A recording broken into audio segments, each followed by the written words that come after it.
जय हिंद दोस्तों, स्वागत है आपका हमारे YouTube चैनल BNC क्लासेज में। जो कॉन्स्टिट्यूशन डेवलपमेंट का जो वीडियो हम लोग बना रहे हैं, आज हम लोग बात करेंगे कैबिनेट मिशन। ठीक है, एक इम्पॉर्टेंट जो कॉन्स्टिट्यूशन का जो डेवलपमेंट हुआ है उसमें एक इम्पॉर्टेंट टॉपिक है कैबिनेट मिशन। इसमें बहुत सारे क्वेश्चंस आते हैं। अभी रिसेंटली जो आपका EPFO का जो एग्ज़ाम हुआ था उसमें इससे क्वेश्चन पूछा गया था। ठीक है, तो जो आपका UPSC है वो भी मतलब इस पर क्वेश्चन पूछती है। तो अब हम लोग बात करेंगे आज कैबिनेट मिशन पे। ठीक है, तो चलिए स्टार्ट किया जाता है कैबिनेट मिशन। देखिए, कैबिनेट मिशन जो था ये आपका 1946 में आया था इंडिया, मार्च के समय में। देखिए, हम लोग बात करें तो देखिए 1945 में आपका जो सेकेंड वर्ल्ड वार था, सेकेंड वर्ल्ड वार जो था ये ख़त्म हो गया। यानी कि सेकेंड वर्ल्ड वार ख़त्म हो गया। जापान जो था और जो भी आपके जर्मनी थे ये सब हार गए। तो इसके हारने से ही क्या हुआ कि आपका जो सेकेंड वर्ल्ड वार था वो ख़त्म हो गया। सेकेंड वर्ल्ड वार ख़त्म होते ही जो आपका ब्रिटेन था, ब्रिटेन में इलेक्शन हुआ और ब्रिटेन में आपकी लेबर पार्टी, वहाँ पे लेबर पार्टी इलेक्शन जीत गई और वहाँ के जो प्राइम मिनिस्टर थे आपके विंस्टन चर्चिल, ये हट गए और नए प्राइम मिनिस्टर बने यहाँ पे सर क्लीमेंट एटली।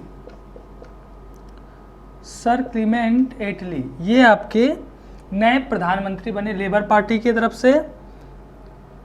ठीक है, और ये पार्टी का हम लोग अगर दृष्टिकोण देखें, अगर ये पार्टी जो थी एक तरह से लिबरल पार्टी थी, उदारवाद पार्टी थी। ठीक है, एक उदारवाद पार्टी थी।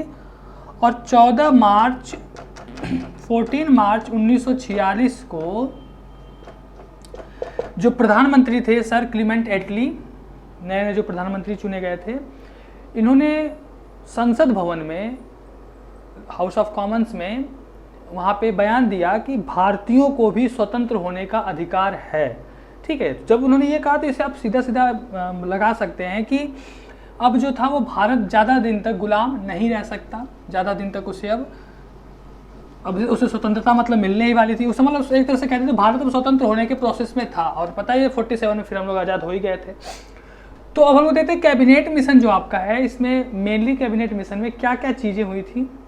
तो देखिए, कैबिनेट मिशन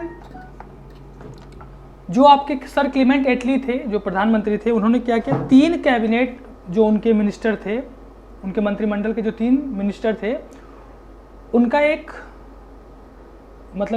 जो ग्रुप था उसको इंडिया भेजे और बोले कि वहाँ पे जो भी चीज़ें हैं उन सब के लिए एक माहौल बनाने की बात की गई। तो देखिए, कैबिनेट मिशन के अंतर्गत क्या क्या चीज़ें की गई थी। पहले तो सबसे पहले इसके जो मेंबर थे, उस मेंबर की हम लोग बात करें तो इसके 3 मेंबर थे।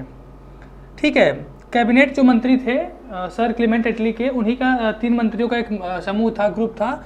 इसमें आपके जो थे लॉर्ड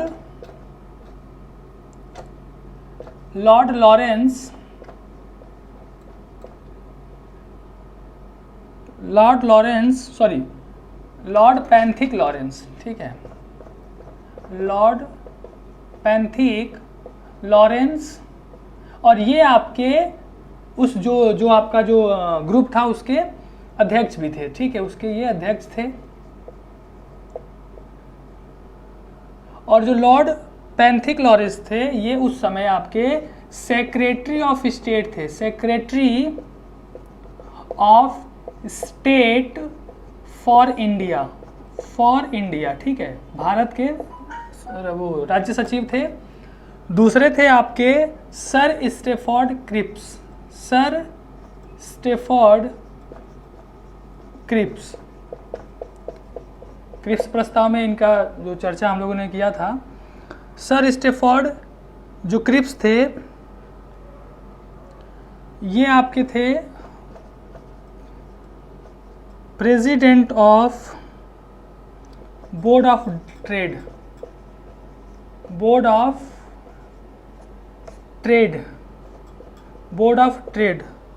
पॉज करो तो।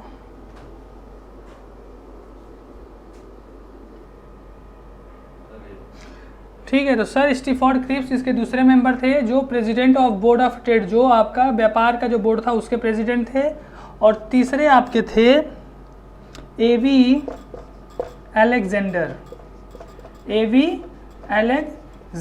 ये आपके नौसेना मंत्री थे, नेवल मिनिस्टर थे, नौसेना मिनिस्टर थे। उसकी आवाज़ आती है। नौसेना मंत्री थे, ठीक है। तो ये 3 लोग थे, तीन मेंबर का ये मिशन था, 3 मेंबर थे इस कैबिनेट मिशन में। अब हम लोग बात करते हैं कि जब इन लोगों को इसके अध्यक्ष दे थे वो आपके लॉरेंस पैंथिक लॉरेंस थे, लॉर्ड पैंथिक लॉरेंस, ठीक है। मार्च 1946 में ये जो आपका मिशन था वो इंडिया आ गया था। और इंडिया आने के बाद सबसे पहले इन लोगों ने 24 मार्च को ये दिल्ली पहुंचा, 24 मार्च को ये दिल्ली पहुंचा, ठीक है। अब देखिए कैबिनेट मिशन के अंतर्गत क्या मतलब प्लान क्या था, कैबिनेट मिशन के अंतर्गत भारत में क्या क्या काम था। तो सबसे पहला जो सबसे इंपॉर्टेंट काम था कि एक अंतरिम सरकार गठन करना था, एक इंटरिम गवर्नमेंट फॉर्म करना था, इंडिया में तत्काल एक अंतरिम सरकार गठन करना था और संविधान बनाने के लिए एक संवैधानिक मतलब जो कह सकते हैं कॉन्स्टिट्यूएंट असेंबली का निर्माण करना था, ठीक है। कॉन्स्टिट्यूएंट असेंबली का निर्माण करना था जो कि भारत के लिए एक संविधान बना सके, भारत के लिए एक संविधान निर्माण कर सके, ठीक है। तो ये 2 इंपॉर्टेंट काम सबसे पहले कैबिनेट मिशन को करना था। अब देखिए अगर हम लोग गवर्नमेंट की बात करें, इंटरिम गवर्नमेंट की बात करें, तो इंडिया को एक फेडरल गवर्नमेंट बनाना था, फेडरल गवर्नमेंट, ठीक है, संघीय सरकार, जिसके अंतर्गत 3 सब्जेक्ट दिए गए थे। देखिए फेडरल स्ट्रक्चर का मतलब समझ ही रहे हैं कि मतलब जो आपके स्टेट होंगे और जो आपका सेंटर होगा, इनके पावर आपस में डिवाइड कर दिए जाएंगे, इनके पावर्स अलग अलग सेपरेट होंगे। तो जो आपका फेडरल गवर्नमेंट होगा इसके 3 सब्जेक्ट दे दिए थे। आपका था फॉरेन अफेयर्स, डिफेंस और कम्युनिकेशन,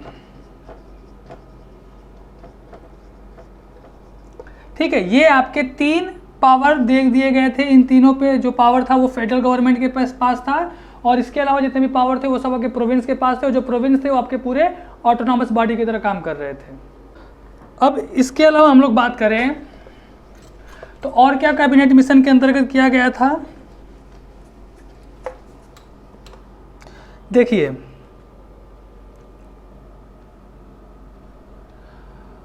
अब जो कॉन्स्टिट्यूएंट असेंबली का निर्माण किया गया, जो आपका संविधान निर्माण करेगी, कॉन्स्टिट्यूएंट असेंबली का जो निर्माण किया गया, कॉन्स्टिट्यूएंट असेंबली कैसे बनेगी, तो कॉन्स्टिट्यूएंट असेंबली का निर्माण देखिए जो आपके टोटल मेंबर थे इसके 389 मेंबर, टोटल 389 मेंबर्स थे, जिसमें से आपके 290 मेंबर जो होंगे वो ब्रिटिश इंडिया से आएंगे, जो आपका ब्रिटिश प्रोविंस होगा वहां से चुनकर आएंगे।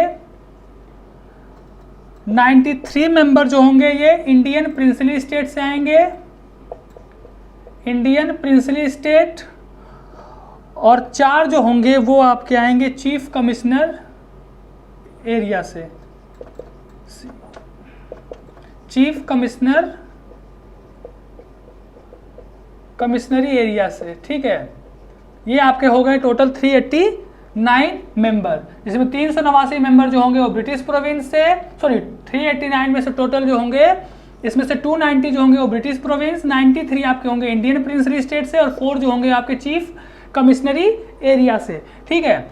अब देखिए जो ये आपके 292 मेंबर जो हैं जो ब्रिटिश प्रोविंस से जो आ रहे हैं, इनका चुनाव कैसे होगा, कैसे चुनाव किया जाएगा। देखिए पहला बात तो ये कि डायरेक्ट इलेक्शन से ये लोग नहीं आए थे, जितने भी मेंबर थे वो डायरेक्ट इलेक्शन से नहीं आए थे, इनडायरेक्ट इलेक्शन से आए थे। डायरेक्ट इलेक्शन का मतलब कह सकते हैं कि जो आपका सार्वभौम और वो जो वयस्क मताधिकार होता है, एडल्ट फ्रेंचाइज, उसके अंतर्गत ये लोग नहीं आए थे। इनका इलेक्शन हुआ था प्रोविंशियल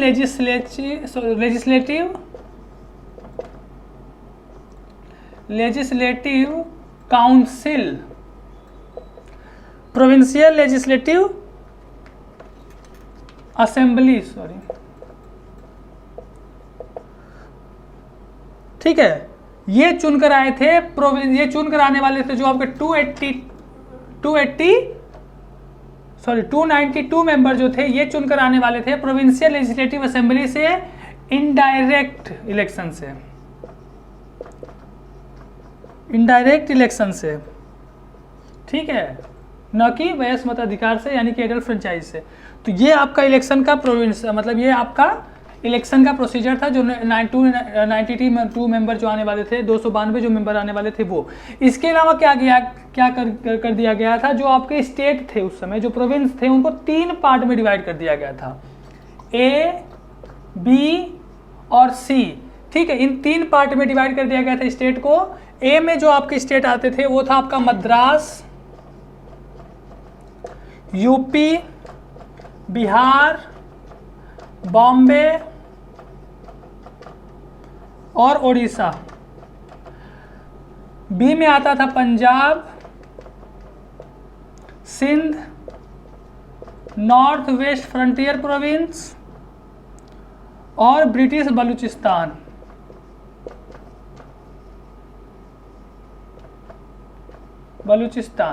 और सी में आता था आपके 2 स्टेट आते थे, बंगाल और असम, ठीक है। ये 3 पार्ट में जो आपके स्टेट थे उनको डिवाइड कर दिया गया था। ए में मद्रास, यूपी, बिहार, बॉम्बे, उड़ीसा, बी में Punjab, Sindh, North West Frontier Province, British Baluchistan और सी में बंगाल और असम। ये आपके स्टेट डिवाइड कर दिए गए थे और यहां से आपके टोटल मेंबर आने वाले थे, ठीक है।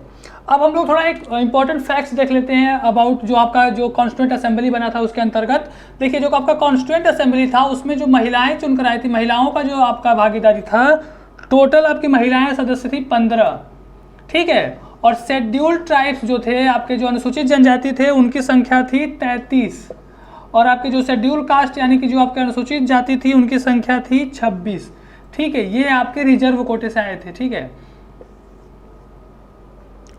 अब इसमें एक और फैक्ट हम लोग देखते हैं इंपॉर्टेंट, जो आपका हैदराबाद जो रियासत था, हैदराबाद, ये आपका अपना कोई भी रिप्रेजेंटेटिव संविधान सभा में अपना जो रिप्रेजेंटेटिव था, प्रतिनिधि था, उसको नहीं भेजा था, ठीक है। जो आपके प्रिंसली स्टेट थे उसमें जो आपका राजा होता था, जो रूलर होता था, वो रिप्रेजेंटेटिव भेजता था अपना प्रतिनिधित्व करने के लिए, अपना प्रतिनिधि भेजता था कॉन्स्टिट्यूएंट असेंबली में। तो हैदराबाद ने अपना कोई भी रिप्रेजेंटेटिव नहीं भेजा था कैबिनेट में, मतलब कॉन्स्टिट्यूएंट असेंबली के लिए, ठीक है।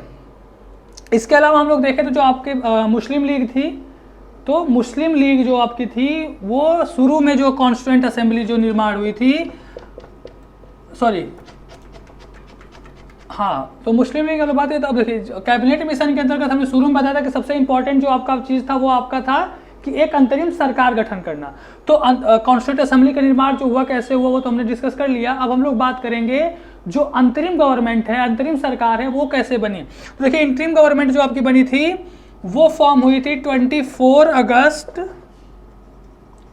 1946 में, ठीक है। और ये भारत की पहली राष्ट्रीय सरकार गठित की गई थी, भारत की पहली नेशनल गवर्नमेंट थी। और ये आपको 2 सितंबर को जिन लोगों ने ओथ लिया था 1946 को, उसमें आपके जो वायसराय थे उस समय के लॉर्ड माउंटबेटन, ठीक है, जो जवाहरलाल नेहरू के अंतर्गत, जवाहरलाल नेहरू के अंडर में एक अंतरिम सरकार की गठन की गई थी। और लॉर्ड माउंटबेटन जो थे, माउंटबेटन, ये आपके अध्यक्ष थे।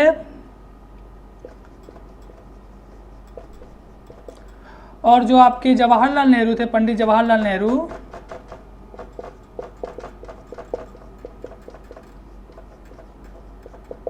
ये आपके उपाध्यक्ष थे, उपाध्यक्ष थे। और टोटल मिला के 13 सदस्य लोगों ने इसमें शपथ ली थी। अब देखिए, शुरू में जब ये आपका अंतरिम सरकार गठन किया गया था तो उसमें जो आपकी मुस्लिम लीग थी उसने इसमें हिस्सा नहीं लिया था, मुस्लिम लीग सरकार में हिस्सा नहीं ली, ठीक है। बाद में चल के जो आपके इसके पहले जो वायसराय थे, वेवेल साहब, उनके मनाने पे फिर आपके जो मुस्लिम लीग थी उसने सरकार में हिस्सा लेने की बात मानी थी, ठीक है। तो इसके आगे हम लोग जो है वो कैबिनेट मिशन के बाद आगे बात करेंगे, ठीक है। तो हमारा जो चैनल है प्लीज़ उसे सब्सक्राइब करें, लाइक करें। थैंक यू, जय हिंद।